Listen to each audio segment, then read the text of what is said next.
Wellington, New Zealand, one of the biggest earthquakes to hit the South Pacific in modern history, forced thousands of people in New Zealand to evacuate and triggered tsunami warnings across the world Friday, but it did not appear to cause injuries or major damage because it struck in remote ocean.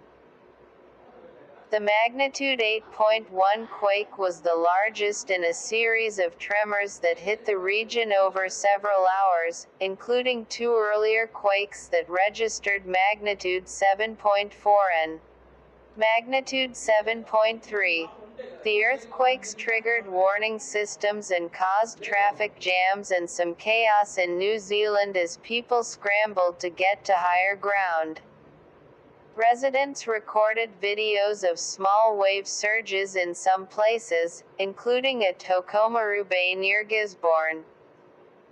In the afternoon, the National Emergency Management Agency said the threat had passed and people could return to their homes, although they should continue avoiding beaches. The Pacific Tsunami Warning Center said ocean gauges had measured tsunami waves of 30 centimeters 1 foot in Vanuatu and said waves of similar size could cross the Pacific to Latin American coasts. The largest quake struck about 620 miles off the coast of New Zealand. One of the earlier quakes hit much closer to New Zealand and awoke many people as they felt a long, rumbling shaking. "Hope everyone is okay out there," New Zealand Prime Minister Jacinda Ardern wrote on Facebook during the night. After the largest quake, civil defense authorities in New Zealand told people in some coastal areas to immediately get to higher ground. Emergency Management Minister Kiri Allen told reporters that people had followed the advisory. They felt the long or strong earthquakes, and they knew to grab their bag and head into the highlands, she said. "I can only thank and acknowledge the tireless efforts of the men and women from up and down the coast who knew how to act, when to act, and what to do." The U.S.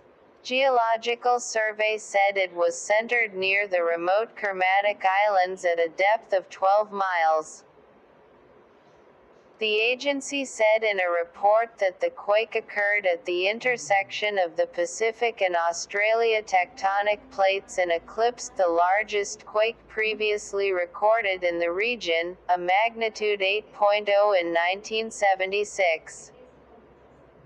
It said the interaction between the plates creates one of the most seismically active regions in the world, and it has recorded 215 quakes there above magnitude 6.0 over the past century.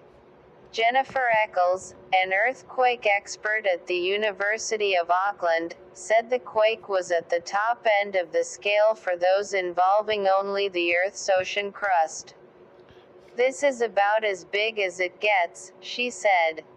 She said most quakes larger than magnitude 8.0 tend to occur when a section of more robust continental crust is involved. The U.S. Geological Survey said the magnitude 7.4 quake was likely a foreshock that contributed to the larger quake, but that the first quake that hit closer to New Zealand was too far away in time and distance to have directly contributed. Officials in New Zealand had hours earlier issued a tsunami warning for coastal areas after the first quake struck off its northeastern coast at about 2:30 a.m. Friday. There were no immediate reports of serious damage or casualties, and the warning was lifted just before the largest quake hit. The U.S. Geological Survey said the first quake was centered at a depth of 13 miles under the ocean about 108 miles northeast of the city of Gisborne. It was widely felt in New Zealand, and residents in the major cities of Auckland, Wellington and Christchurch reported being shaken awake. In 2011, a magnitude 6.3 quake hit the city of Christchurch, killing 185 people and destroying much of its downtown. Like, share and subscribe my channel.